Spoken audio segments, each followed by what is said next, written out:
Now let's talk about widgets. A widget is basically just a mini web app that gets embedded on your web page. So for example, if you embed a YouTube video on your page, that's a widget.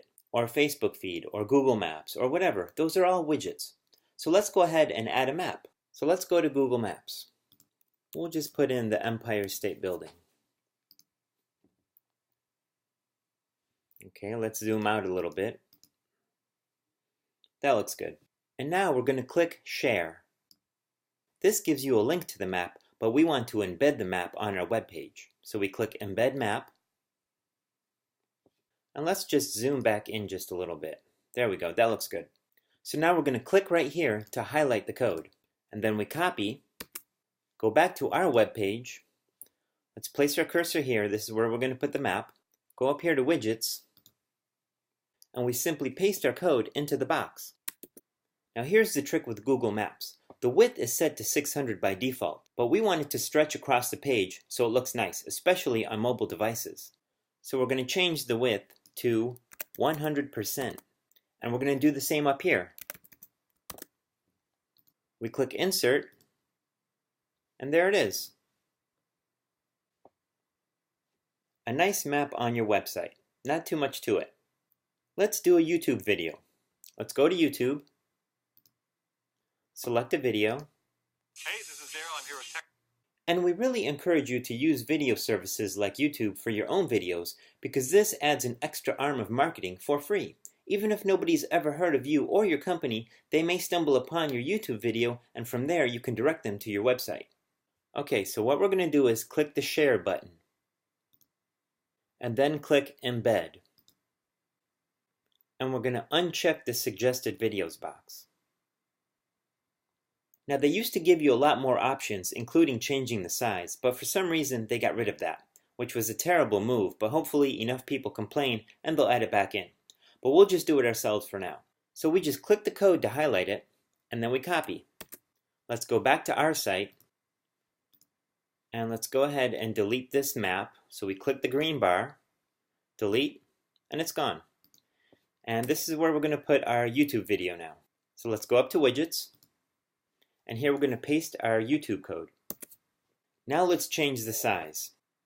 We're going to make it 1000 pixels so it fills the page and it looks great on mobile.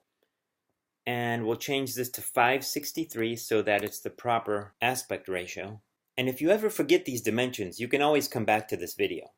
Let's do Align Center and Insert. There we have it, our YouTube video on our page. And if you ever want to change it, you simply click the green bar at the top and paste a different code for a different video, or just delete it. Now, most companies use what's called an iframe to embed widgets because it's simple, reliable, and it just works. But for some reason, Twitter and a few others decided to use what's called JavaScript to embed widgets, and it doesn't work very well. Facebook even switched from iframes to JavaScript, but at some point realized it wasn't as good, so now they offer an iframe option again. So when you go to get the code for Facebook, when you scroll down and you click Get Code, make sure you select iframe, and that's the code you want to use. So just be aware that if you use JavaScript code to embed widgets, it may not work properly. Okay, let's move on to social media icons. I like to add them to the home page and the contact page. So let's go back to the contact page.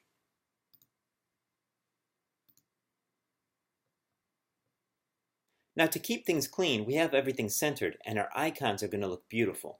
So let's go ahead and place our caret where we want it. Let's make some room right here.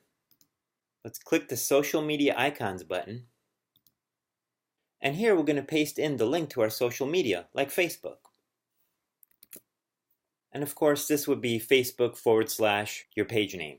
And then select the icon for it, and it places it right up here. We click Insert, and there it is.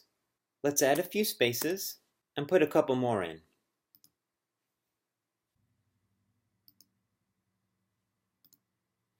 And let's do one more.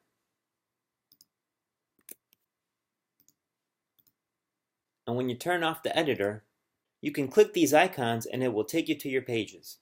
Now you don't want to put more than 6 or 7 in a row because on mobile devices, these icons actually show at double the size so that they're easily clickable. Now if you're wondering how to change the color of your icons, that's in your template designer. Down here where you set the colors of your buttons, button 4 also sets the color of your icons.